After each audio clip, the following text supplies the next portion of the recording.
येशू ख्रिस्ताच्या नावामध्ये पुन्हा एक वार मी आपल्या सर्वांचं हार्दिक स्वागत करत आहे. आजचे प्रकटीकरण या मालिकेमध्ये आज आपण तिसरा संदेश पाहणार आहोत. त्या तिसऱ्या संदेशाचं शीर्षक आहे ख्रिस्त आणि मंडळी. तर बंधू आणि भगिनींनो, आजचा हा जो संदेश आहे हा संदेश आपल्या सर्वांच्या आयुष्यामध्ये विशेष करून ज्या मंडळीमध्ये आपण आहोत त्या मंडळीसाठी नक्कीच लाभदायक ठरेल असा माझा पूर्ण विश्वास आहे. आणि म्हणून देवाचं वचन उघडण्या अगोदर आपण देवाकडे विनंती करूया की त्याने आपल्याला त्याच्या वचनामध्ये मार्गदर्शन करावं. आपण प्रार्थना करूया. स्वर्गातील जिवंत परमेश्वर देवा, आजच्या ह्या संधीबद्दल आम्ही तुझे उपकार मानतो. प्रेमळ पित्या, तू आम्हाला वेगवेगळ्या माध्यमाद्वारे एकत्रित करत आहेस.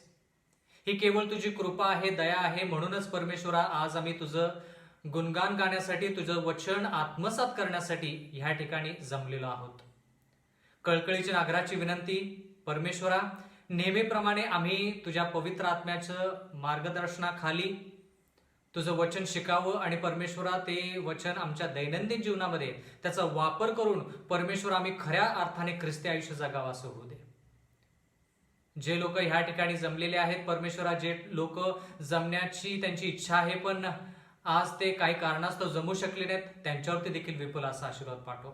इथून पुढची वेळ आमचं सर्वस्व, विशेष करून आजचं वचन, आमचं अध्ययन तुझ्या हाती सोपवून देऊन नम्र विनंती तारणारा येशू ख्रिस्त याच्या प्रिय गोड नावात मागतो, म्हणून तो ऐक. आमेन. बंधू आणि भगिनींनो, जसं आपण देवाच्या वचनामध्ये प्रगटीकरण या पुस्तकाचा अभ्यास करत आहोत, आज आपण प्रगटीकरणाचा पहिला अध्याय 7व्या वचनापासून पुढे वाचणार आहोत आणि त्याच्यावरती अध्ययन करणार आहोत. पहा, तो मेघासहित येतो, प्रत्येक डोळा त्याला पाहील, ज्याने त्याला भोकसले तेही पाहतील, आणि पृथ्वीवरील सर्व वंश त्याच्यामुळे ऊर बडवून घेतील. असेच होणार. आमेन. तर ह्या ठिकाणी देवाचं वचन म्हणतं की प्रत्येक डोळा त्याला पाहिल. आता प्रत्येक डोळा त्याला पाहिल याचा अर्थ काय?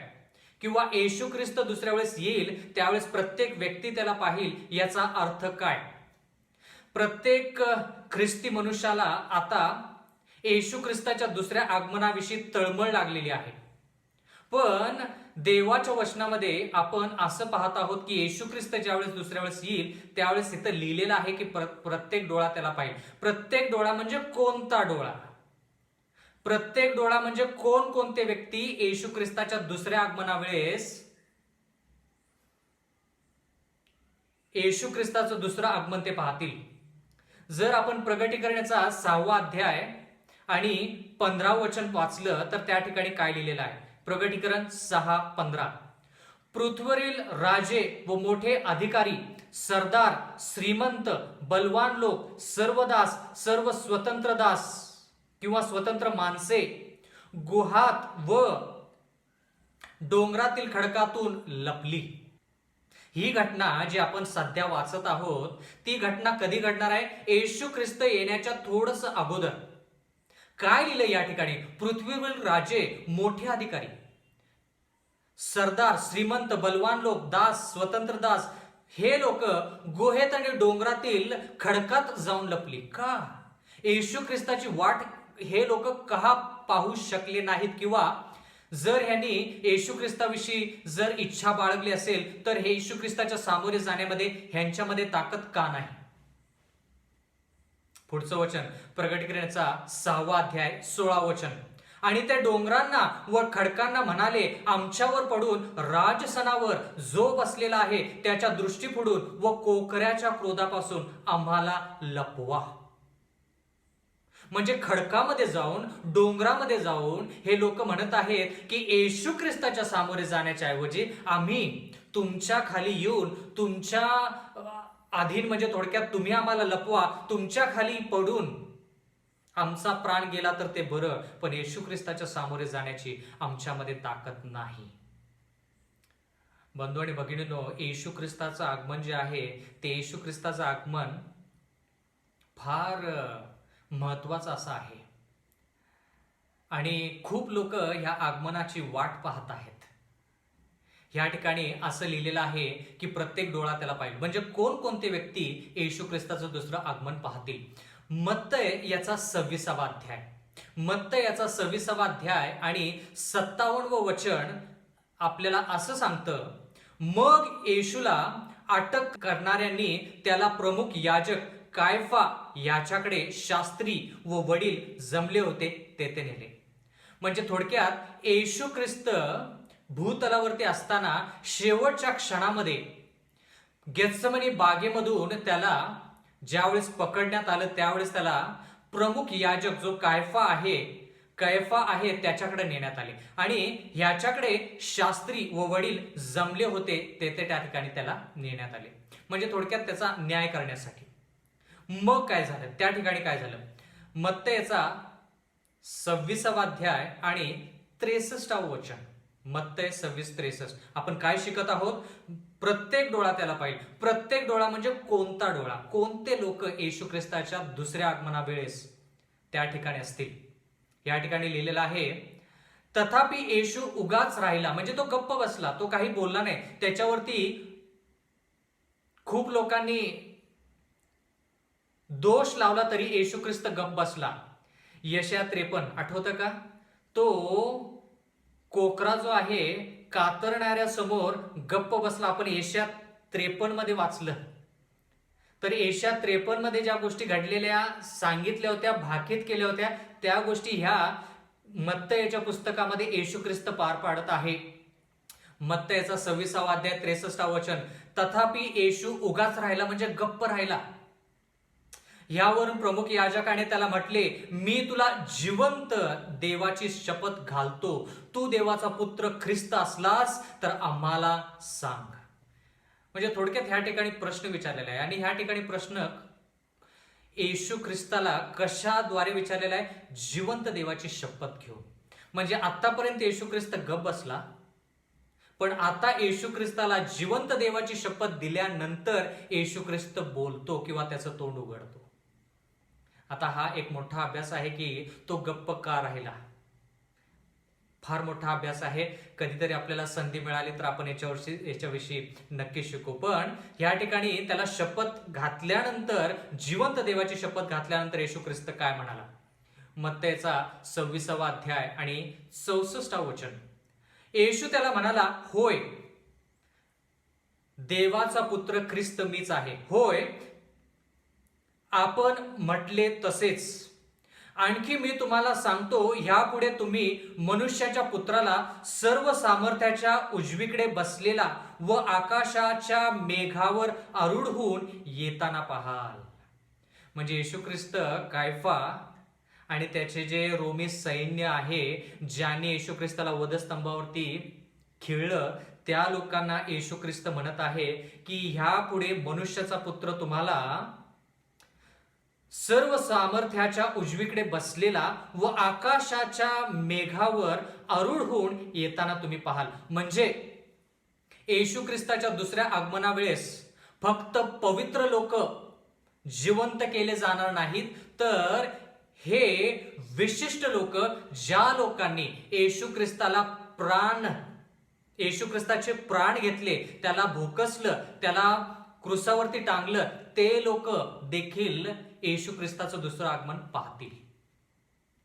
ह्या कळपाला विशिष्ट पुनरुत्थान दिलं जाईल. कोणत्या कळपाला? हे पापी लोक, ज्या लोकांनी येशू ख्रिस्ताचा न्याय केला पण चुकीचा केला, ज्या सैन्यांनी येशू ख्रिस्ताला वधस्तंभावरती खिळलं, त्याला भोकसलं, त्यांचं पुनरुत्थान नक्कीच होईल येशू ख्रिस्ताच्या दुसऱ्या आगमनावेळेस. पण विशिष्ट पुनरुत्थान आहे. त्यांना सार्वकालिक जीवनाचं पुनरुत्थान मिळणार नाही. पण येशू ख्रिस्त म्हटल्याप्रमाणे की तू म्हणजे कायफा आणि बाकीचे जे रोमी सैन्य, तुम्ही मला सर्व सामर्थ्याच्या उजवीकडच्या बाजूला बसलेला आणि पराक्रमाने वैभवाने येताना तुम्ही मला पाहाल. म्हणून पवित्र लोक जे जिवंत होणार आहेत येशू ख्रिस्ताच्या दुसऱ्या आगमनासाठी किंवा दुसऱ्या आगमनावेळेस, ते स्वर्गाच्या राज्यामध्ये जातील. पण हे लोक, कायफा आणि बाकीचे लोक, ते पुनरुत्थान पावतील पण त्यांना सार्वकालिक जीवन नाही. म्हणजे त्याच्यानंतर परत त्यांना मृत्यू पत्करावा लागेल. तर आता आपण प्रकटीकरण 1:7 मध्ये पाहिले की तो मेघासहित येईल आणि कोणकोणते लोक त्याला पाहतील. पवित्र लोक तर पाहतीलच, पण विशिष्ट पुनरुत्थान ह्या काही पापी लोकांचं त्या ठिकाणी होणार आहे. आता प्रकटीकरणाचा 1 अध्याय आणि 8 वचन. प्रभुदेव जो आहे, जो होता, जो येणार, जो सर्व समर्थ, तो म्हणतो मी अल्फा व ओमेगा आहे. ज्यावेळेस आपण मागचा संदेश त्याच्यावरती अध्ययन केलं त्यावेळेस आपण म्हणालो जो होता, जो आहे, जो येणार तो परमेश्वर पित्याला दर्शवतो. पण ह्या ठिकाणी प्रकटीकरण 1:8 मध्ये देव प्रभू जो आहे, जो होता, जो येणार, जो सर्व समर्थ, तो म्हणतो मी अल्फा व मी ओमेगा आहे. आता हा कोण आहे? काय हा व्यक्ती जो प्रकटीकरण 1:8 मध्ये आहे तो येशू ख्रिस्त आहे का परमेश्वर पिता आहे? कारण की मागचा संदेश ज्यावेळेस आपण ऐकला त्यावेळेस आपण म्हणालो की जो आहे, जो होता, जो येणार आहे तो त्या ठिकाणी त्या वचनामध्ये फक्त परमेश्वर पित्याला दर्शवलं होतं. कारण की त्याच्यानंतर 7 आत्मे याच्याविषयी आपण थोडक्यात पाहिलं, म्हणजे पवित्र आत्मा, आणि मग त्याच्यानंतर येशू ख्रिस्त राजांचा अधिपती यांच्यापासून असा आपण शब्द वाचला. म्हणून त्यावेळेस तो संदेश ज्यावेळेस ऐकला त्यावेळेस तो परमेश्वर पिता होता. जो होता, जो आहे, जो येणार आहे तो परमेश्वर पिता होता. पण ह्या ठिकाणी कोण आहे? ह्या ठिकाणी जर आपण पाहिलं तर त्याच्यासाठी प्रकटीकरण 22:12 वाचूया. मी अल्फा मी ओमेगा म्हणणारा कोण आहे? जो होता, जो येणार, जो आहे हा कोण आहे? प्रकटीकरणाचा 22वा अध्याय 12 वचन. पहा मी लवकर येतो. कोणाचे शब्द? येशू ख्रिस्ताचे. आणि प्रत्येकाला ज्याच्या त्याच्या कृत्याप्रमाणे देण्यास माझ्याजवळ वेतन आहे. जे काम आपण करू त्याच्यासाठी वेतन ह्या येशू ख्रिस्ताकडे आहे. मग 22व्या अध्यायामध्ये जर आपण त्या 22व्या अध्यायाचं अध्ययन केलं, अभ्यास केला तर आपल्याला कळेल की येशू ख्रिस्त वारंवार त्या ठिकाणी म्हणतो मी लवकर येत आहे, मी लवकर येत आहे. आता प्रकटीकरण 22:13 मध्ये काय लिहिले पाहूया. प्रकटीकरण 22वा अध्याय 13 वचन. मी अल्फा व ओमेगा म्हणजे पहिला व शेवटला, आदी व अंत असा आहे. म्हणजे अल्फा आणि ओमेगा प्रकटीकरण 22 मध्ये पण लिहिलेला आहे, प्रकटीकरण 1 मध्ये पण लिहिलेलं आहे. म्हणून बंधू आणि भगिनींनो, प्रकटीकरणाचा 1 अध्याय खूप लोक त्याचं विश्लेषण करत नाहीत, त्याच्यावरती जास्त अध्ययन करत नाहीत. ते प्रकटीकरणाचा 1 अध्याय असंच वाचून पुढे जातात. पण 1 अध्यायामध्ये ज्या गोष्टी आपण शिकत आहोत, शिकणार आहोत, त्या सर्व गोष्टी बाकीच्या 21 अध्यायामध्ये आहेत. कारण की का? प्रकटीकरण 1:1 मध्ये आपण पाहिलं की येशू ख्रिस्ताचे प्रकटीकरण असा शब्द आहे. म्हणजे स्वाभाविक आहे की येशू ख्रिस्ताविषयी जास्त प्रकटीकरणाच्या पुस्तकामध्ये आपण शिकणार आहोत.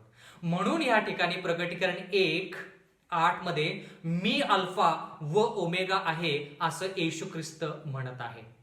1 अध्यायापासून 22व्या अध्यायापर्यंत येशू ख्रिस्ताविषयी जास्त आपण शिकणार आहोत.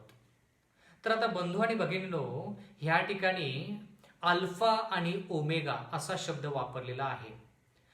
अल्फा आणि ओमेगा हे अक्षर आहेत, शब्द नसून अक्षर आहेत.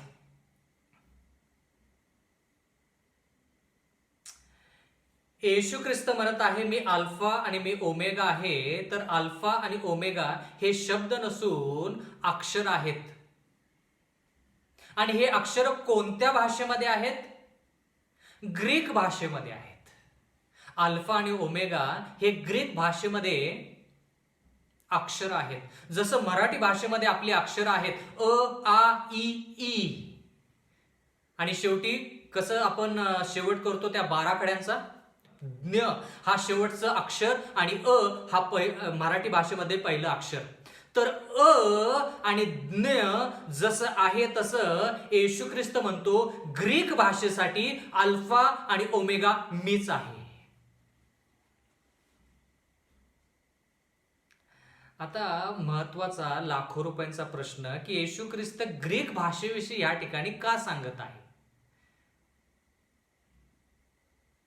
त्यानं ग्रीक भाषेचा उल्लेख म्हणजे थोडक्यात अल्फा आणि ओमेगा हे ग्रीक भाषेमधले जे अक्षर आहेत, अक्षर ज्यावेळेस एकत्र येतात त्यावेळेस शब्द तयार होतो. शब्द ज्यावेळेस एकत्र येतात त्यावेळेस एक वाक्य तयार होतं. एक वाक्य ज्यावेळेस तयार होतं किंवा एकत्र येतात त्यावेळेस आपण पूर्ण पानभर ते एक संदेश तयार करतो.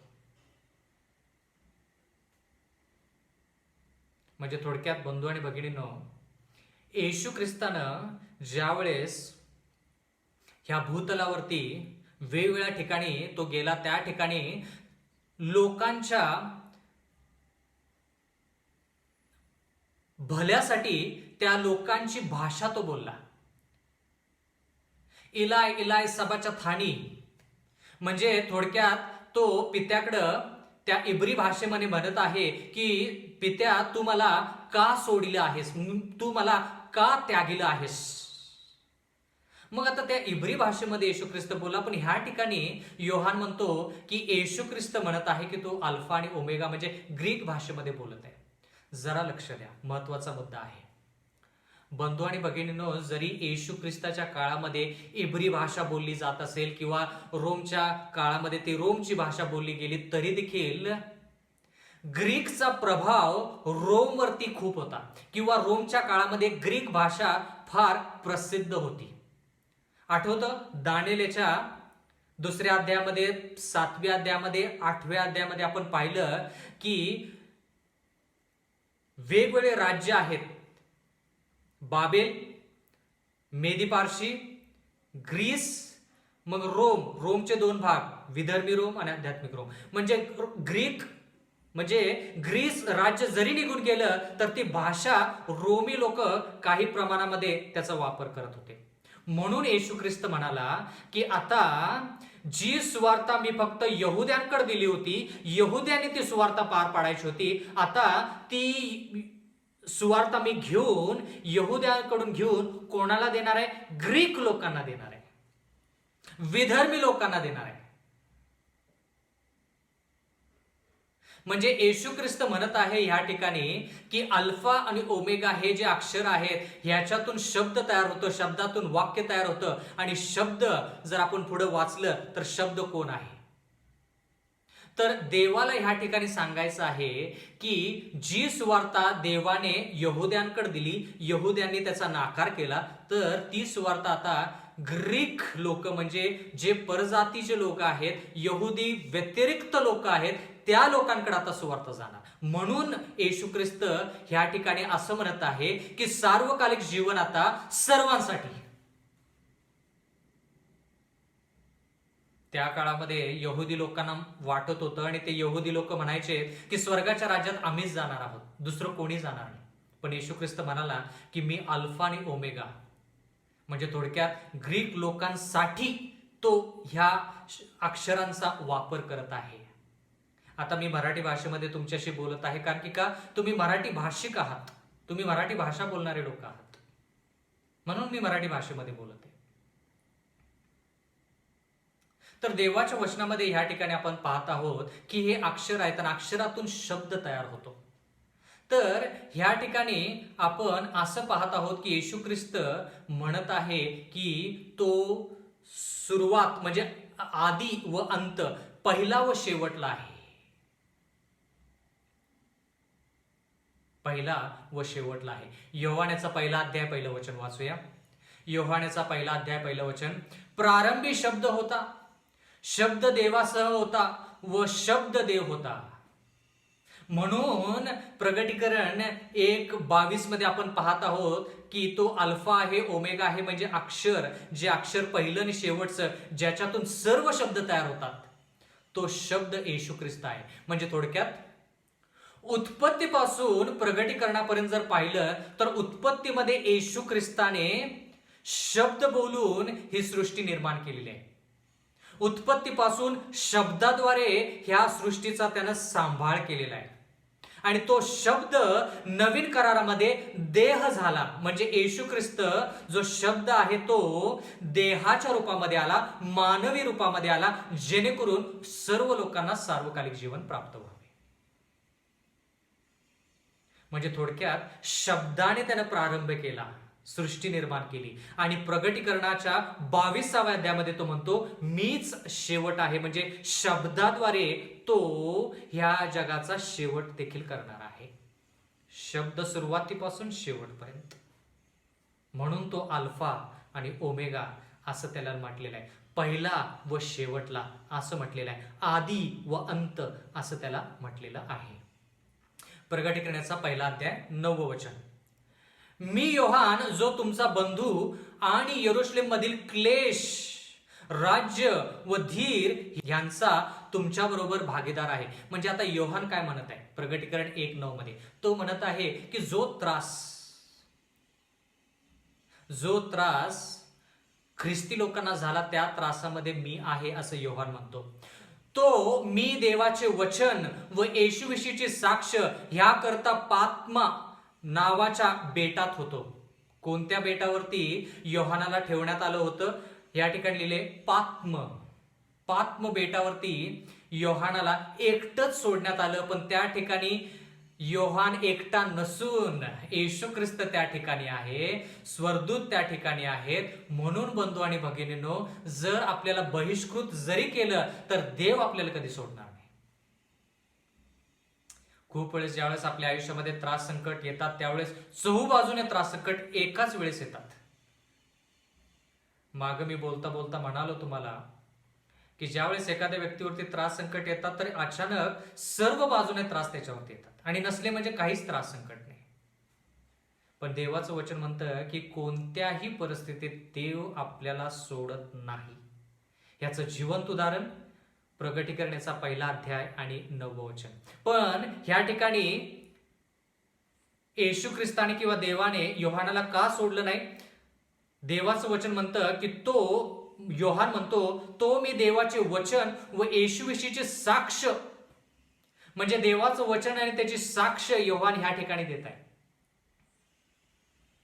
आता हे 2 शब्द वचन आणि साक्ष आणखी कुठे लिहिलेले आहेत? प्रगटीकरणाचा 12वा अध्याय आणि 17 वचन. म्हणजे बंधू आणि भगिनींनो, आतापर्यंत तुम्हाला हे समजलंच असेल की आपण देवाच्या वचनाचा अभ्यास कसं करत आहोत. जो शब्द आपल्याला शिकायचा आहे तो शब्द घ्यायचा, देवाच्या वचनामध्ये कसा वापरलाय ते पाहायचा, आपल्याला त्या शब्दाचा अर्थ नक्कीच कळेल.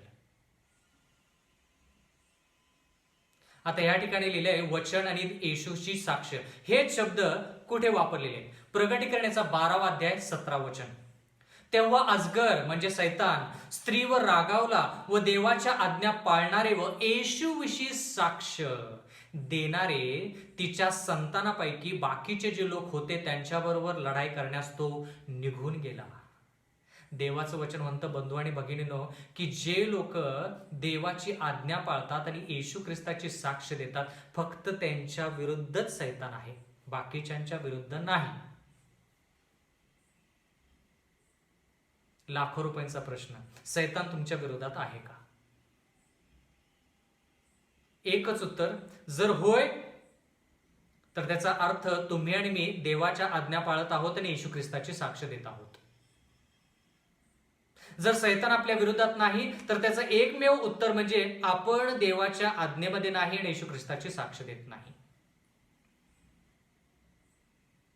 योहान म्हणतो की येशू ख्रिस्ताचं वचन आणि साक्ष त्याची देत आहे, म्हणून देव माझ्या संगती आहे आणि सैतान त्याच्या विरोधात आहे. आणखी कुठे देवाचं वचन आणि साक्ष असे शब्द वापरलेले आहेत? यशायाचा 8वा अध्याय 20 वचन. यशायाचा 8वा अध्याय 20 वचन. नियमशास्त्र व साक्ष, नियमशास्त्र म्हणजे देवाचं वचन, साक्ष ह्याकडे पहा. यशाया काय म्हणतो की नियमशास्त्र म्हणजे देवाचं वचन आणि साक्ष जे आहे त्याच्याकडे पहा. ह्याप्रमाणे ते न बोलल्यास त्यांच्यासाठी निश्चय प्रभात समय नाही. म्हणजे जे लोक देवाच्या वचनानुसार बोलत नाहीत, देवाच्या वचनानुसार साक्ष देत नाहीत, त्यांच्यामध्ये प्रकाश नाही, म्हणजे त्यांच्यामध्ये सत्य नाही, यशाया म्हणतो. म्हणून बंधू आणि भगिनींनो, माझी कळकळीची नागराची विनंती की जे वचन तुम्ही वाचत आहात, जे संदेश तुम्ही ऐकत आहात, ते तुम्ही घरी गेल्यानंतर किंवा वेळ मिळाल्यानंतर त्याच्यावरती नक्कीच अध्ययन करा की ज्या व्यक्तीने तुम्हाला संदेश दिलेला आहे तो व्यक्ती देवाच्या वचनानुसार बोलत आहे का नाही याची तुम्ही पडताळणी केली पाहिजे. प्रकटीकरणाचा पहिला अध्याय 10वं वचन. पुढे जाऊया. प्रकटीकरण 1:10 मध्ये लिहिलेलं आहे, प्रभूच्या दिवशी मी आत्म्याने संचारित झालो, तेव्हा मी आपल्या मागे करण्याच्या नादासारखी मोठी वाणी ऐकली. प्रभूच्या दिवशी योहान आत्म्याने संचारित झाला असं देवाचं वचन म्हणतं. प्रभूचा दिवस कोणता आपल्या सर्वांना माहित आहे, पण वचनाद्वारे पाहूया. या ठिकाणी मार्क याचा 2रा अध्याय 27 वचन. मार्क याचा 2रा अध्याय 27 वचन. आणखी तो त्यांना म्हणाला, येशू ख्रिस्त म्हणाला, शाबात मनुष्यासाठी झालेला आहे, मनुष्य शाबातासाठी झालेला नाही. पुढे काय? मार्क याचा 2रा अध्याय 28 वचन. म्हणून मनुष्याचा पुत्र शाबाताचाही प्रभू आहे. येशू ख्रिस्त त्याने 7च्या 7 दिवस त्याचे आहेत, पण विशेष करून 7वा दिवस जो आहे, शाबाताचा दिवस जो आहे, त्या शाबाताच्या दिवसाचा प्रभू येशू ख्रिस्त आहे. बंधू आणि भगिनींनो, देवाचं वचन म्हणतं की प्रभूच्या दिवशी, शाबाताच्या दिवशी योहानाला दृष्टांत झाला. योहानाला दृष्टांत झाला असं देवाचं वचन म्हणतं. आता जरा लक्ष द्या. ज्यावेळेस आपण दानिएल या पुस्तकाचा अभ्यास केला त्यावेळेस आपण त्या ठिकाणी पाहिलं की दानिएल पहिला अध्याय जो आहे तो एका गोष्टीच्या रूपामध्ये आहे. दानिएल 2रा अध्याय जो आहे ती गोष्ट आणि भविष्यवाणी अशा रूपामध्ये. मग भविष्यवाणी संपली की दानिएल 3 मध्ये आपण पाहिलं परत एक गोष्ट आहे किंवा एक घटना घडत आहे. म्हणजे दृष्टांतामध्ये गोष्ट किंवा एक घटना घडते. मग दानिएल 4 मध्ये आपण पाहिलं की परत एक दृष्टांत आहे.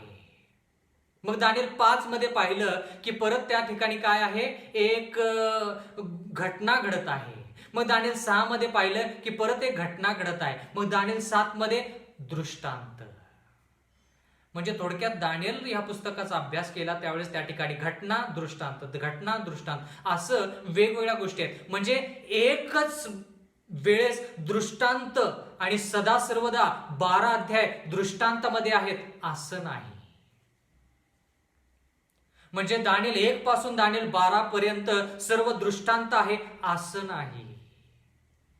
पण ज्या वेळेस प्रगटीकरणाचा अभ्यास करतो बंधू आणि भगिनींनो, आपण 22 अध्याय जे आहेत तो एक दृष्टांत आहे, एक दृष्टांत. त्यामध्ये खंड नाही. त्यामध्ये असं नाही की एक दृष्टांत पाहिला मग त्याच्यानंतर योहान त्याच्या स्वतःविषयी काय तर सांगत आहे किंवा पात्म बेटावरती काय घडलं त्याच्याविषयी सांगत आहे. नाही, एकच दृष्टांत पहिल्यापासून शेवटपर्यंत. म्हणून हा दृष्टांत सुरुवात झाली कधी? प्रभूच्या दिवशी, शाबाताच्या दिवशी दृष्टांत योहानाला मिळाला आणि तो दृष्टांत एकच. मला माहित नाही की किती वेळ तो दृष्टांत राहिला, पण जर तो एका दिवसामध्ये या सर्व गोष्टी जर त्यानं पाहिला तर कल्पना करा की 22 अध्याय त्याने एका दिवसामध्ये दृष्टांतामध्ये पाहिले. एका दिवसामध्ये खूप काही गोष्टी नाही का? म्हणून प्रगटीकरणाचा अभ्यास जरा सखोल करावा लागेल. दानिएलाचं पुस्तक थोडं सोपं होतं म्हणून आपल्याला ते समजण्यासाठी थोडं सोपं गेलं, पण जरा प्रगटीकरणाचा अभ्यास थोडा कठीण आहे, पण अशक्य नाही. मी सर्वांना प्रोत्साहन करेन की तुम्ही ह्या सर्व गोष्टी देवाच्या वचनानुसार शिकाव्यात. देवाचं वचन म्हणतं की प्रभूच्या दिवशी योहानाला आत्म्याने संचारित केलं आणि असं लिहिलेलं आहे प्रकटीकरण 1:10 मध्ये, प्रभूच्या दिवशी मी आत्म्याने संचारित झालो तेव्हा मी आपल्या मागे करण्याच्या नादासारखी मोठी वाणी ऐकली. करण्याचा नाद, करण्याचा नाद जुन्या करारामध्ये कधी केला जायचा, म्हणजे कर्णा कधी वाजवला जायचा. योहान म्हणतो की मी करण्याचा आवाज ऐकला, पण जुन्या करारानुसार जर तुम्ही पाहिलं तर कर्णा कधी वाजवला जायचा? लोकांना एकत्रित करण्यासाठी, युद्धासाठी. लोकांना युद्धासाठी एकत्रित करायचं जर असेल तर कर्णा वाजवला जायचा. आणखी कधी कर्णा वाजवला जायचा? ज्या वेळेस न्याय निवाडा व्हायचा, म्हणजे 7वा महिना 10वा दिवस, न्याय निवाड्याचा दिवस, त्या दिवशी कर्णा वाजवला जायचा.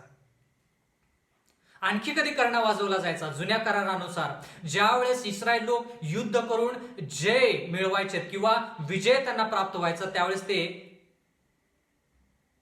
कर्णा वाजवायचे. की ज्या अर्थी कर्णा वाजवला आहे त्या अर्थी एकतर युद्ध, दुसरी गोष्ट जल्लोष विजयासाठी किंवा न्याय निवाडा. म्हणून बंधू आणि भगिनींनो, आपण देवाच्या वचनामध्ये, विशेष करून प्रगटीकरणामध्ये, दानिएलमध्ये तर न्यायाविषयी वाचलंच, अभ्यास केलाच, पण प्रगटीकरणामध्ये देखील आपण न्यायाविषयी शिकणार आहोत.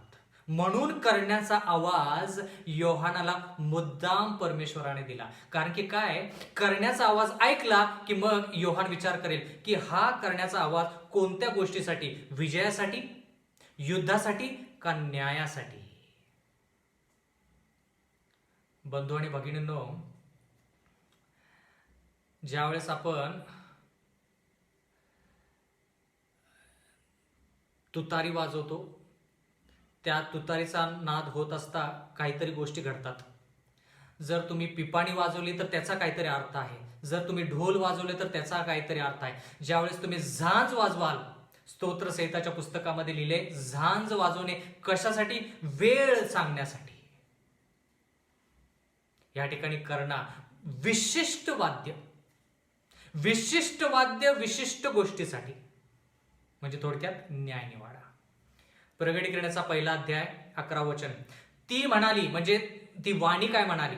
मी अल्फा व ओमेगा, प्रारंभ शेवट आहे. तुला जे दिसते ते पुस्तकात लिही. तुला जे दिसते ते पुस्तकात लिही. आणि ते आशियातील इफिस, म्हणजे योहानाला सांगण्यात आलं की ज्या गोष्टी तुला पाहायला मिळत आहेत दृष्टांतामध्ये, प्रभूच्या दिवशी तुला दृष्टांत मिळालेला आहे, त्या दृष्टांतामध्ये ज्या गोष्टी पाहत आहेस ते तू लिही आणि आशियातील मंडळीमध्ये ते पाठव. कोणत्या मंडळी? इफिस, स्मुर्ना, परगम, थुअतिरा, सार्देस, फिलाडेल्फिया, लाउदिकिया. 7 मंडळ्या. येथील 7 मंडळाकडे पाठव. त्या काळातील 7 मंडळ्या. म्हणजे बंधू आणि भगिनींनो, त्या काळात ह्या 7 मंडळ्या एकाच वेळेस त्या ठिकाणी अस्तित्वात होत्या. परत एकदा, ह्या 7 मंडळ्या योहानाच्या काळामध्ये एकाच वेळेस अस्तित्वामध्ये होत्या. याच्याविषयी आपण जास्त शिकणार आहोत प्रगटीकरण 2 मध्ये. प्रगटीकरणाचा पहिला अध्याय आणि 12 वचन. माझ्या बरोबर बोलत असलेली वाणी कोणाची आहे हे पाहण्यास मी मागे वळून पाहतो, तर सोन्याच्या 7 समया. त्या ठिकाणी काय लिहिलेलं आहे? सोन्याच्या 7 समया. म्हणजे वाणी कुठून आली हे योहानाला जाणून घ्यायचं होतं. म्हणून योहान पाठीमागं फिरून बघतो, तर त्याला काय दिसतं? सोन्याच्या 7 समया दिसतात. आता 7 समया म्हणजे काय? दानिएल आणि प्रगटीकरणाचा अभ्यास करत असताना प्रत्येक शब्द महत्वाचा. प्रगटीकरणाचा पहिला अध्याय 20 वचन. 7 समया म्हणजे काय? प्रगटीकरण 1:20. जे 7 तारे तू माझ्या उजव्या हातात पाहिले त्यांचे व सोन्याच्या त्या 7 समयाचे गुज हे आहे. ते 7 तारे म्हणजे 7 मंडळांचे दूत आहेत. आणि 7 समया काय लिहिले देवाच्या वचनामध्ये? आणि 7 समया ज्या तू पाहिल्या त्या 7 मंडळ्या आहेत. म्हणजे वाणी कुठून येत आहे हे पाहत असताना योहानाने पाहिलं की 7 समया आहेत. आणि त्या 7 समया म्हणजे काय? 7 मंडळ्या आहेत. योहानाने काय पाहिलं? 7 समया. पण त्या समयाचा अर्थ काय? 7 मंडळ्या. आठवतं मागचा संदेश? योहानाने पाहिलं की कोकरू वधलेला आहे, पण ते कोकरू उभा आहे. पण ते कोकरू कोणाला दर्शवतं? येशू ख्रिस्ताला. प्रगटीकरणाचा पहिला अध्याय 13 वचन. आणि त्या समयाच्या मध्यभागी मनुष्याच्या पुत्रासारखा पायघोळ वस्त्र परिधान केलेला आणि छातीवरून सोन्याचा पट्टा बांधलेला असा कोणी एक माझ्या दृष्टीस पडला. आता ह्या ठिकाणी देवाचं वचन म्हणतं की त्या 7 समया ज्या आहेत त्यांच्या मध्यभागी जर मी तुम्हाला सर्वसाधारणतः प्रश्न विचारला तर तुम्ही त्या प्रश्नाचं उत्तर नक्कीच द्या. 7 हा अंक कशाला दर्शवतो? 7 हा अंक परिपूर्णतेला दर्शवतो. म्हणून 6 दिवस परमेश्वराने सर्व सृष्टी निर्माण केली. 7व्या दिवशी ती सृष्टी निर्माण करून पूर्ण झाली, परिपूर्ण. 7वा दिवस म्हणजे परिपूर्ण. शेवटच्या काळामध्ये 7 पिढ्या असणार आहेत, म्हणजे देव त्या 7 पिढ्यांच्या द्वारे न्याय पूर्ण करणार आहे. परिपूर्ण न्याय 7. या ठिकाणी देवाचं वचन म्हणतं की त्या 7 समयाच्या मध्यभागी मनुष्याच्या पुत्रासारखा. आता मनुष्याचा पुत्र म्हणजे आपल्याला माहित आहे येशू ख्रिस्त आहे. पायघोळ वस्त्र परिधान केलेला आणि छातीवरून सोन्याचा पट्टा बांधलेला असा कोणी एक माझ्या दृष्टीस पडला. आता हे जे वर्णन आहे, हे वर्णन आपण कधी शिकलो हे तुम्हाला आठवतं का? जर तुम्ही दानिएलचा 10वा अध्याय याचा विचार केला तर दानिएलचा 10वा अध्याय विचार करत असताना, शिकत असताना आपण प्रगटीकरणाचा पहिला अध्यायाकडे आलो होतो, जर तुम्हाला आठवत असेल तर. त्या ठिकाणी दानिएल 10 मध्ये असंच वर्णन पाहिलं आपण, आणि ते वर्णन कुठं आहे ते शोधत शोधत शोधत शोधत आपण कुठं पोहोचलो? प्रगटीकरण 1 मध्ये पोहोचलो. आणि त्या ठिकाणी वर्णन काय आहे? दानिएल 10 मध्ये, दानिएलचा 10वा अध्याय 5वं वचन बघा. प्रगटीकरण 1:13 मध्ये जे आपण गोष्टी वाचल्या, परत वाचतो तुमच्यासाठी. आणि त्या समयाच्या मध्यभागी मनुष्याच्या पुत्रासारखा पायघोळ वस्त्र परिधान केलेला आणि छातीवरून सोन्याचा पट्टा बांधलेला असा कोणी एक माझ्या दृष्टीस पडला. हे शब्द आता दानिएल 10:5 मध्ये आहेत का नाही पाहूया. मी डोळे वर करून पाहिले तर तागाचे वस्त्र परिधान केलेला आणि कमरेस उपास देशाचा शुद्ध सोन्याचा पट्टा घातलेला असा एक पुरुष माझ्या दृष्टीस पडला. दानिएल 10 तेच शब्द आहेत. दानिएल 10:6 मध्ये ज्याचे शरीर वैडूर मण्यासारखे असून त्याचे मुख विद्युलतेसारखे होते, त्याचे नेत्र पेटलेल्या दीपासमान होते, त्याचे हात पाय उज्ज्वल पितळेसारखे होते आणि त्याच्या शब्दांचा ध्वनी एखाद्या समुदायाच्या गजबजा सारखा होता, असं देवाचं वचन म्हणतं. त्याच गोष्टी दानिएल 10 मध्ये. म्हणून त्यावेळेस आपण म्हणालो की ते वर्णन जे आहे ते येशू ख्रिस्ताचं आहे. आता प्रगटीकरण 1:13 मधून जे पुढे गोष्टी आपण पाहतो ते येशू ख्रिस्ताचं वर्णन आहे, मनुष्याचा पुत्र. आता प्रगटीकरण 1:13 मध्ये पाहूया. आणि त्या समयांच्या मध्यभागी मनुष्याच्या पुत्रासारखा पायघोळ वस्त्र परिधान केलेला. आता वस्त्र परिधान केलेला म्हणजे काय? यशाया 61:10 मी परमेश्वराच्या ठाई अत्यंत हर्ष पावतो, माझ्या देवाच्या ठाई माझा जीव उल्हासतो. कारण जसा नवरा शेला पागोटे लेऊन स्वतःला याजकासारखा मंडित करतो व नवरी जशी अलंकाराने स्वतःला भूषित करते, तशी त्याने मला तारणाची वस्त्रे नेसवली आहेत. कोणती वस्त्रे नेसवलेली आहेत? तारणाची. वर जसा थाटाने वस्त्र परिधान करतो, वधू जशी वस्त्र परिधान करते, तसं देवाचं वचन म्हणतं की येशू ख्रिस्त तुम्हाला आणि मला तारणाची वस्त्र नेसवतो. आता जे वस्त्र येशू ख्रिस्ताचं आहे प्रगटीकरण 1:13 मध्ये, ते वस्त्र कोणतं आहे? तारणाचं वस्त्र. म्हणजे नीतिमत्वता, पावित्र्य असं आपण म्हणू शकतो. तारणाची वस्त्र. मला नीतिमत्वेचे झग्याने आच्छादले आहे. म्हणजे यशया म्हणतो त्याच्या पुस्तकामध्ये की ते जे वस्त्र आहेत ते कोणते वस्त्र आहेत? नीतिमत्वतेचे वस्त्र आहेत, पावित्र्याचे वस्त्र आहेत. प्रगटीकरणाचा पहिला अध्याय 13 वचन. आणि त्या समयांच्या मध्यभागी मनुष्याच्या पुत्रासारखा पायघोळ वस्त्र परिधान केलेला, हे शब्द आपण शिकलो. आणि छातीवरून सोन्याचा पट्टा बांधलेला. सोन्याचा पट्टा म्हणजे काय, किंवा सोनं म्हणजे काय? असा कोणी एक माझ्या दृष्टीस पडला. सोनं म्हणजे काय? पहिले पेत्रेचा पहिला अध्याय 7वं वचन. सोनं कशाला दर्शवतं? पहिले पेत्रेचा पहिला अध्याय आणि 7वं वचन. यासाठी की नाशवंत सोन्याची परीक्षा अग्नीने करतात. सोनं जे आहे ते नाशवंत आहे, ते सदा सर्व काळासाठी नाही. त्या सोन्याची परीक्षा, त्या सोन्याला जर शुद्ध करायचं असेल तर त्याची परीक्षा अग्नीने करतात असं देवाचं वचन पेत्र म्हणतो. त्या सोन्यापेक्षा मौल्यवान अशी जी तुमची विश्वासाची परीक्षा, ती येशू ख्रिस्ताच्या प्रगट होण्याच्या वेळेस प्रशंसा, गौरव व मान यास कारणीभूत व्हावी. म्हणजे थोडक्यात सोन्याची तुलना विश्वासाच्या बरोबर केलेली आहे. कारण की सोन्याची परीक्षा अग्नीने करतात, विश्वासाची परीक्षा देखील केली जाते असं देवाचं वचन म्हणतं. त्रास संकटाद्वारे म्हणजे सोनं विश्वासाला दर्शवतं. म्हणजे येशू ख्रिस्त, जरा लक्ष द्या, महत्वाचा मुद्दा आहे. येशू ख्रिस्त, त्याचा पोशाख कसा आहे? त्याचा पोशाख पावित्र्याचा आहे किंवा तारणाचं वस्त्र आहे. आणि देवाचं वचन म्हणतं तो सोनं जे आहे, ज्या छातीवरून आहे, ते सोनं कशाला दर्शवतं? विश्वास. म्हणजे विश्वासाच्या द्वारे तारण.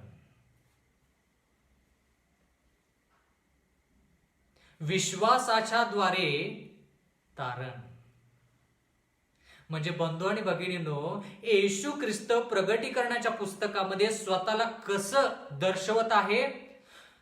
असा जो तुम्हाला आणि मला विश्वासाच्या द्वारे तारण देतो, विश्वासाच्या द्वारे नीतिमत्वता देतो.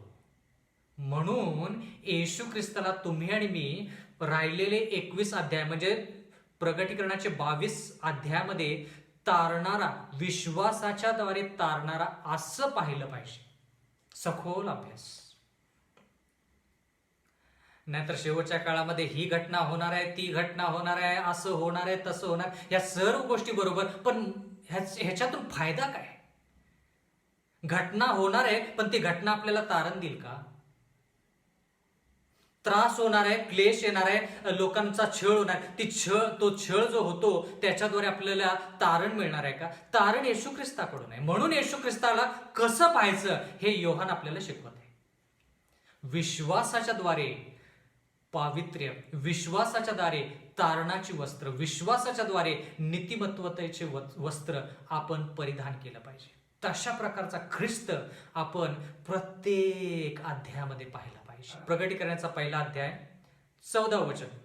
त्याचे डोके, आता येशू ख्रिस्ताचं वर्णन बरं का, म्हणजे ज्यावेळेस येशू ख्रिस्ताला दाखवण्यात आले त्यावेळेस त्याचं वस्त्र दाखवण्यात आलं, मग सोन्याचा पट्टा दाखवण्यात आला, मग ह्या ठिकाणी लिहिले प्रगटीकरण 1:14 मध्ये त्याचे डोके व केस बर्फासारख्या पांढऱ्या लोकरीसारखे होते.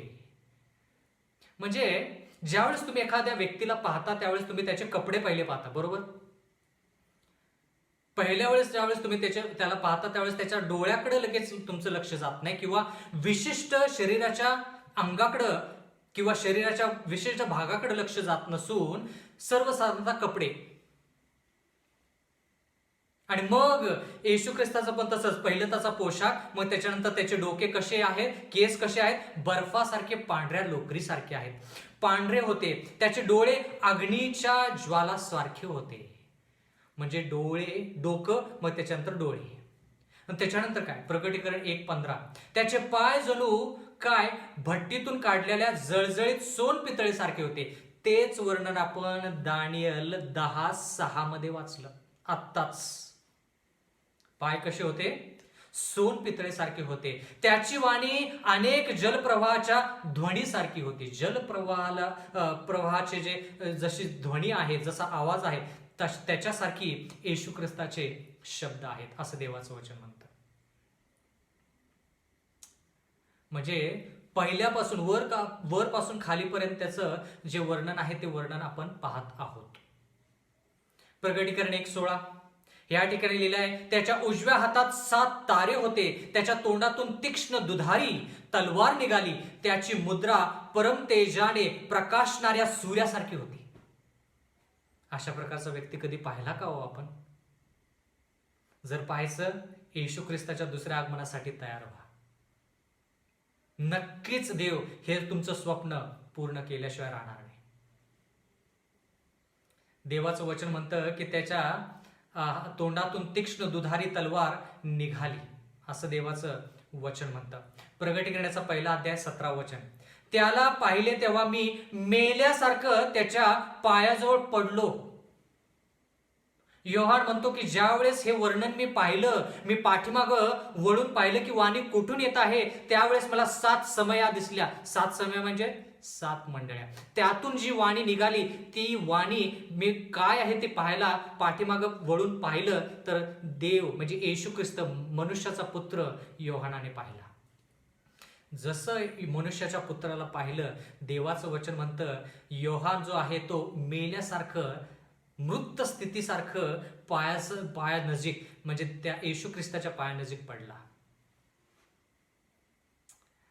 बंधू आणि भगिनींनो, ज्यावेळेस पवित्र आत्मा आपल्याला संचारतो त्यावेळेस आपली अशी परिस्थिती होते. ज्यावेळेस आपण दृष्टांतामध्ये जातो त्यावेळेस आपली परिस्थिती अशी होते. देव ज्यावेळेस आपल्या शरीरामध्ये पूर्णपणे त्याचा ताबा घेतो त्यावेळेस स्वतःची आपली शक्ती निघून जाते आणि देवाची शक्ती येते. म्हणजे आपण थोडक्यात त्याच्या समोर बलहीन असे होतो.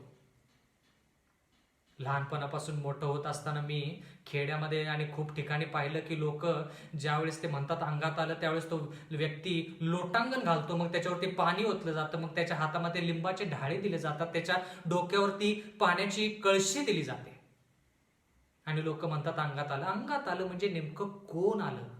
देव आला का दुष्ट आत्मा आला? या ठिकाणी ज्यावेळेस योहानाच्या अंगामध्ये पवित्र आत्मा आला त्यावेळेस तो येशू ख्रिस्ताच्या पायाजवळ मृत स्थितीमध्ये जसा व्यक्ती असतो तसा पायानजीक होता. प्रकटीकरण 1:17 पुढे वाचूया. मग त्याने आपला उजवा हात माझ्यावर ठेवून मला म्हटले, भिऊ नकोस, मी पहिला व शेवटला आणि जो जिवंत आहे तो मी आहे. पहिला, शेवटला आणि जिवंत मी आहे. पहिला म्हणजे काय? जो अगोदर आहे. शेवटला म्हणजे काय? भविष्यामधला.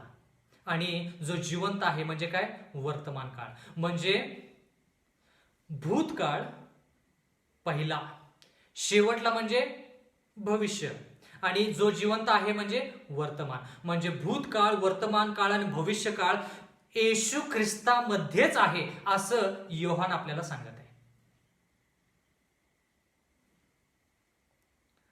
प्रगटी करण्याचा पहिला अध्याय 17 वचन परत एकदा. मग त्याने आपला उजवा हात, आता उजवा हात म्हणजे काय? उजवा हात माझ्यावर ठेवून मला म्हटले, भिऊ नकोस, जो पहिला व शेवटला आणि जो जिवंत तो मी आहे. आता उजव्या हाताने देवाने, येशू ख्रिस्ताने योहानाला वर उठवलं. उजवा हात म्हणजे काय? यशायाचा 41 अध्याय 10 वचन. यशया 41:10 मध्ये लिहिलेला आहे, तू भिऊ नकोस, तेच शब्द, कारण मी तुझ्या बरोबर आहे. घाबरू नकोस, कारण मी तुझा देव आहे. मी तुला शक्ती देतो, मी तुझे सहाय्यही करतो, मी आपल्या नीतिमत्तेच्या उजव्या हाताने तुला सावरतो. उजवा हात कशाला दर्शवतो? नीतिमत्वता किंवा पावित्र्याला दर्शवतो, नीतिमान ह्या गुणाला दर्शवतो. आणि म्हणून देव काय म्हणतो यशया 41:10 मध्ये, मी आपल्या नीतिमत्तेच्या उजव्या हाताने तुला सावरतो. बंधू आणि भगिनींनो, जर आपण आज ह्या क्षणाला येशू ख्रिस्ताच्या पायाजवळ गेलो, लीन आणि नम्र अंतकरणाने, मृत स्थितीमध्ये जसा व्यक्ती असतो तसं पूर्णपणे आपलं सर्वस्व जर येशू ख्रिस्ताच्या पायाजवळ ठेवलं तर येशू ख्रिस्त आपल्याला त्याच्या उजव्या हाताच्या नीतिमत्वाद्वारे तारण देईल. जर आपण लीन नम्र अंतकरणाने पूर्णपणे आपलं आयुष्य येशू ख्रिस्ताच्या स्वाधीन केलं, जसं योहान ख्रिस्ताच्या पाया पडला किंवा पायानजीक पडला, तसं जर आपण केलं तर देव आपल्याला त्याच्या उजव्या हाताने पावित्र्य देईल, नीतिमत्वता देईल आणि मग आपलं तारण होईल. म्हणजे थोडक्यात काय, आपण आज ह्या क्षणाला येशू ख्रिस्ताच्या चरणाशी गेलं पाहिजे. त्यानं आपल्याला उठवलं पाहिजे, आपण उभा राहायचं नाही. त्यानं आपल्याला उठवलं पाहिजे. त्याच्या हातामध्ये ताकद आहे. प्रगटी करण्याचा पहिला अध्याय 17 वचन. मी त्याला पाहिले तेव्हा मी मेल्यासारखा त्याच्या पायाजवळ पडलो. मग त्याने आपला उजवा हात माझ्यावर ठेवून मला म्हटले, भिवू नकोस, जो पहिला व शेवटला आणि जो जिवंत आहे, जो जिवंत तो मी आहे. म्हणजे पहिला म्हणजे भूतकाळ, शेवटला म्हणजे भविष्यकाळ, आणि जो जिवंत मी आहे म्हणजे वर्तमान काळ. प्रकटीकरणाचा पहिला अध्याय 18 वचन, मी मेलो होतो तरी पहा मी युगानुयुग जिवंत आहे आणि मरणाच्या व अधोलोकाच्या किल्ल्या माझ्या जवळ आहेत, असं देवाचं वचन म्हणतात. प्रकटीकरणाचा पहिला अध्याय आणि 19 वचन, म्हणून जे तू पाहिले, जे आहे आणि ह्यानंतर जे होणार ते लिहून ठेव. जे तू पाहिले, जे आहे आणि ह्यानंतर ज्या गोष्टी होणार आहेत त्या गोष्टी तू काय कर, लिहून ठेव, असं देवाचं वचन म्हणतं. एवढंच नाही बंधू आणि भगिनींनो, तर प्रकटीकरण 1:20 मध्ये असं लिहिलेलं आहे, जे 7 तारे तू माझ्या उजव्या हातात पाहिले त्यांचे व सोन्याच्या त्या 7 समयांचे गुज हे ते 7 तारे हे 7 मंडळांचे दूत आहेत. आता 7 तारे हे मंडळांचे दूत आहेत असं देवाचं वचन म्हणतं. आता मंडळांचे दूत म्हणजे काय, आणि 7 समया ज्या तू पाहिल्यास त्या 7 मंडळे आहेत. 7 समया म्हणजे 7 मंडळे हे आपण पाहिलं, तर 7 तारे म्हणजे मंडळांचे दूत असं लिहिलेलं आहे. शेवटचा मुद्दा प्रकटीकरण 2:1 मध्ये काय लिहिलेलं आहे, एफिस येथील मंडळीच्या दूताला लिही. प्रकटीकरण 2:1. आता या ठिकाणी लिहिले एफिस येथील मंडळीच्या दूताला लिही. म्हणजे मंडळीमध्ये दूत आहेत का? आता दूत कोणाला म्हणायचं? जो व्यक्ती देवाचं वचन लोकांपर्यंत पोहोचवतो त्याला संदेष्टा म्हणतात किंवा थोडक्यात दूत म्हणतात. ह्या ठिकाणी तारा असा शब्द वापरलेला आहे. प्रकटीकरण 1:20 मध्ये लिहिलेला आहे, जे 7 तारे तू पाहिलेस ते 7 मंडळींचे दूत आहेत. तारा म्हणजे कोण? जो व्यक्ती लोकांना अंधकारातून प्रकाशाकडे घेऊन येतो त्याला म्हणायचं तारा. तारा म्हणजे पुढारी. येशू ख्रिस्त ज्यावेळेस जन्माला आला त्यावेळेस एका ताऱ्याने त्या ज्ञानी पुरुषांना येशू ख्रिस्तापर्यंत पोहोचवलं. म्हणजे तो पुढारी, तो तारा म्हणजे पुढारी. म्हणजे थोडक्यात मंडळीमधले जे पुढारी आहेत त्या लोकांना योहानानं पत्र पाठवायचं होतं. प्रकटीकरण याचा 2 अध्याय 8व्या वचनामध्ये लिहिलेला आहे, स्मुर्ना येथील मंडळीच्या दूताला लिही. स्मुर्ना येथील मंडळीच्या दूताला लिही. आता मंडळीचे दूत म्हणजे कोण? जे लोक देवाचं वचन सांगतात, जे पुढारी आहेत, जे मुख्य आहेत मंडळीमध्ये, त्यांना मंडळीचा दूत असं म्हटलेलं आहे. शब्दशः मंडळीमध्ये स्वर्गदूत नाहीत. ह्या वचनामध्ये आपण पाहिल्यानंतर आपल्याला असं कळतं मंडळीतील जे पुढाकार घेतात त्या लोकांना मंडळीचे दूत असं लिहिलेलं आहे. म्हणजे प्रकटीकरण 1 ह्या अध्यायामध्ये आपण असं पाहिलं, येशू ख्रिस्ताचे प्रकटीकरण देव जो पिता आहे त्याच्याकडून येशू ख्रिस्ताकडे, येशू ख्रिस्ताकडून पवित्र आत्म्याच्या द्वारे कोणाकडे? स्वर्गदूताकडे. आणि तो स्वर्गदूत येऊन कोणाला देतो ते वचन? योहानाला देतो. आणि योहान ते वचन 7 मंडळांमध्ये कोणाला देतो? वडीलधारी लोकांना देतो. असा हा मार्ग आहे. म्हणून बंधू आणि भगिनींनो, याच्याविषयी आपण जास्त शिकणार आहोत, पण देवाच्या वचनामध्ये आपण पहिल्या अध्यायामध्ये असं पाहत आहोत की येशू ख्रिस्त मंडळी संगती कसं नातं जोडत आहे. कारण की प्रकटीकरण 2 आणि 3 मध्ये आपण 7 मंडळांविषयी शिकणार आहे, पण त्याचा जो परिचय आहे तो आपल्याला प्रकटीकरण 1 मध्ये पाहायला मिळत आहे. म्हणून माझी कळकळीची आग्रहाची विनंती आहे की तुम्ही हे जे अध्ययन आहे ते काळजीपूर्वक या वचनांचा आस्वाद घ्या आणि काळजीपूर्वक ह्याच्यावरती जर अध्ययन केलं तर आपल्याला ह्या सर्व गोष्टी आणखी जास्त प्रमाणामध्ये व्यवस्थित कळतील. परमेश्वर आपणास आशीर्वाद देवो. आपण प्रार्थना करूया. स्वर्गातील जिवंत परमेश्वर देवा, उपकार मानतो आजच्या ह्या संधीबद्दल. परमेश्वरा, तुझं वचन आम्ही शिकत असताना आम्हाला सहाय्य मदत कर. कोणत्याही प्रकारचा अडथळा न येता परमेश्वरा, कोणत्याही प्रकारचा व्यत्यय आमच्या आयुष्यामध्ये न येता सुरळीतपणे परमेश्वरा तुझं वचन आम्ही आत्मसात करण्यासाठी त्यानुसार चालण्यासाठी आम्हाला इच्छाशक्ती देखील पुरव. मागत आहोत परमेश्वरा, राहिलेले अध्याय जे आहेत ते आम्ही चांगल्यारीत्या सखोल अभ्यास करून परमेश्वरा त्याच्याद्वारे आमच्या आयुष्यामध्ये बदल घडून यावा म्हणून आम्ही कळकळीची नागराची विनंती करत आहोत. इथून पुढची वेळ, आमचं आयुष्य, सर्व गोष्टी आम्ही तुझ्या हाती सोपून देऊन नम्र विनंती येशूच्या नावात मागतो, म्हणून तू ऐक. आमेन.